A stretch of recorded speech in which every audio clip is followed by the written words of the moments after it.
Well, here we are. I had a knife that I've picked up a while back and kind of held my tongue a little bit about it, but I do want to talk about it now. This is a Boker. This is the Urban Trapper. It's Brad Zinker design, but this is a very specific one. It was a BladeHQ exclusive, and you can tell that because of the G10. That's kind of their jam. And this one is an M390, probably because Boker doesn't mess around with M4 at all. And that's pretty darn good. This thing was an $80 knife. And a lot of that definitely went to the whole M390 and it being kind of a Brad Zinker design to begin with. Unfortunately, I have a lot of negative things that I really do want to kind of get off my chest on it here. The first of it was this thing came with a pretty horrific roll to it. It took forever for me to actually sharpen the darn thing out. And then after that, because strapping was just not going to do it. It was rolled over so much that it was scratching and tearing at my strap. So I just basically resharpened the whole thing. And yeah, it took a heck of a lot of effort. A lot of stuff from Boker ends up doing that because they do a pretty decent job at the heat treat.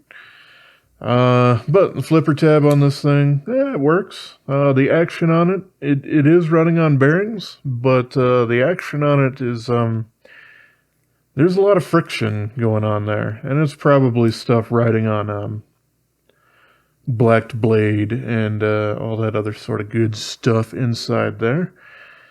And that's a little sad and annoying that I can't really fix that. It might end up wearing in over time if I were to sit around and play with it for ever and ever and ever. It also came basically off-center, and there's virtually nothing that I could do to actually recenter that thing. You know, a lot of times you'll loosen up the tension on here. For this one, it's just literally that back spacer there. And I did this without the scales on there and trying to retighten the pivot down. And yeah, just no matter what I did, even using kind of a piece of paper to try to wedge it back that way before I introduced the tension, nope, it's just not going to work. So there's a little bit of an annoyance. It doesn't scrape or anything, so yeah, that's fine, but just a little annoying when you've spent nearly $100 on a knife. The next thing that's kind of irritating is, yeah, these G10 scales. If you put absolutely any tiny little bit of lubrication in there, and for this one, it was literally just on the inside there, but capillary action will kind of pull that out, and it's very, very visible on the G10 there. The next thing that kind of really bothers me about this thing is, well, the original design is basically like a titanium frame lock. This thing, on the other hand, because it's very long like that, I really feel like I could snap this thing in half if I looked at it the wrong way. It really doesn't have a whole lot going for it in terms of structural integrity. That reminds me of original issue bugouts and things of that nature. So that doesn't really bode all that well for it. There's also, it happens a lot with coated blades, but there's a little tiny bit of lock stick. It's only audible. It doesn't make it any more or less difficult to open it up. And then, you know, on top of that, it's shadow boxed liners, and they're fairly prominent. So, yeah, this does kind of feel like a couple of knife blades. I'm kind of digging into you if you were to do that. And also, you were probably hearing a little bit of creaking of the liner that you can manipulate while it's open because it's exposed quite a bit. So, yeah, this is basically an excellent steel, an excellent blade with nice thin blade stock that's been put on top of basically what I can consider to be like a gas station level knife.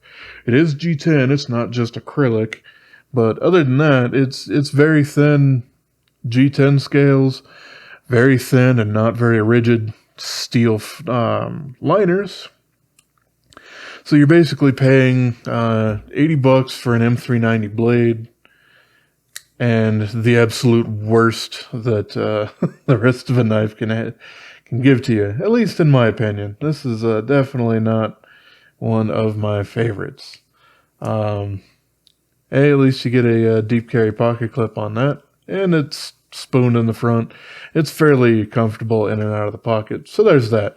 But overall, what I really want to say is, if you are thinking of trying to pick up an Urban Trapper, I would highly suggest that you pass over this and go for the original frame lock variant. I know it's a lot more expensive, but at the end of the day, it's actually a reliable tool. And this one, I really don't think it is. It'll hold an edge for a long time until you possibly break it. So, all right. Yeah, this is not exactly my favorite BladeHQ exclusive. But that being said, I've also kind of been burned a little bit in the past by them with an exclusive.